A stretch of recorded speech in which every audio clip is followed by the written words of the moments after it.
నమస్కారం. కంబరామాయణం. రాత్రి అంతా నడుస్తూనే ఉన్నారు సీతారామ లక్ష్మణులు.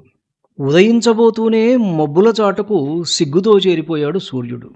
తనకంటే ఎన్నో రెట్ల తేజస్సుతో అడవిలో నడుస్తున్న ఆ అయోధ్య రాముడిని చూసి స్వచ్ఛమైన ఇంద్రనీలమణిలాగా, వర్షించే నీలిమేఘంలాగా, గంభీరమైన నీలి సంద్రంలాగా భాసిల్లుతున్నాడు రామచంద్రుడు.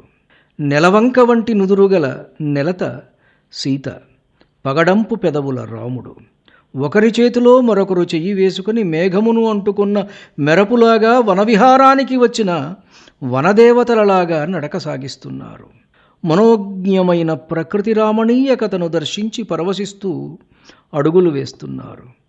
కొలను తామరలు రామయ్య కన్నులు చూసి సిగ్గుతో ముడుచుకుపోతున్నాయి. అంత అందంగా తాము లేమే అని. కలహంస నడకల కలికి అంటారు గాని ఆ హంసలే సీతమ్మ నడకను చూసి నడకలు నేర్చుకోవడం మొదలుపెట్టాయి. జనపదాల వెంట నడుస్తూ జానపదుల జీవనాన్ని చూస్తూ అడుగులు వేస్తూ మధ్యాహ్న సమయానికి కోసలరాజ్య సరిహద్దులలో గల గంగాతీరం చేరుకున్నారు సీతారామ లక్ష్మణులు. ఆ గంగ ఒడ్డున మునివాటికలున్నాయి.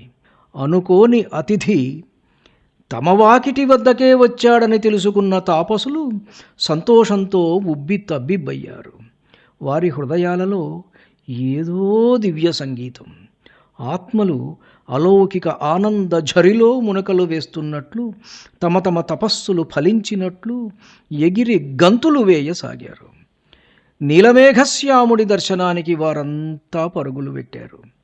ఎదురుగా నిలచిన తమ తపఃఫలాన్ని కనులారాగాంచి వారిని సాదరంగా తమ ఆశ్రమంలోకి ఆహ్వానించి వెంటబెట్టుకుని తీసుకొని వచ్చారు మునులందరూ.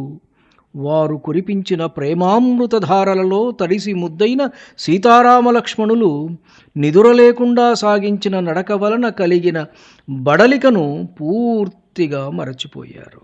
పావన గంగా ప్రవాహంలో సీతమ్మతో కలిసి మునకలు వేశాడు రామచంద్రుడు.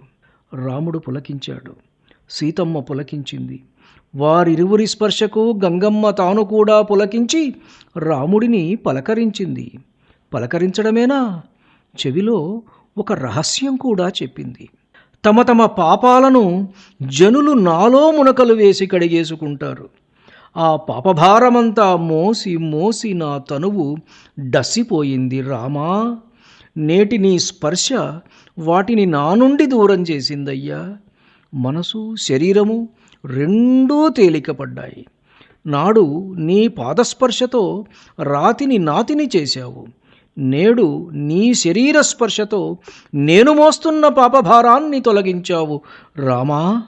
కరుణాసముద్రుడవీవు అంటూ వేనోళ్ల పొగిడింది గంగమ్మ. పాలసముద్రం నుండి లక్ష్మీదేవి చేయి పట్టుకుని పైకి లేచిన విష్ణుమూర్తిలాగా ఉన్నాడు స్నానం చేసి పడతి సీతతో గంగ నుండి పైకి లేచిన రామచంద్రుడు. పంచభక్ష్య పరమాన్నాలతో విందు ఆరగించే రాజకుమారుడు నేడు మునులు అందించిన కందమూల ఫలాలు ఆరగించి కడుపు నింపుకున్నాడు. అయినా అదే తృప్తి, అదే ఆనందము. తానే ఆనందము, ఆనందమే తాను కదా. అలా కానివాడు జగదానందకారకుడు కాలేడు కదా.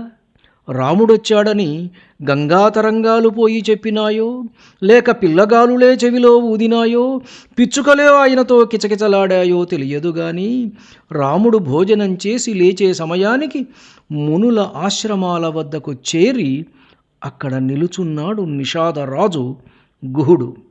ఆయన కొన్ని వేల పడవలు గంగ మీద నడుపుతుంటాడు.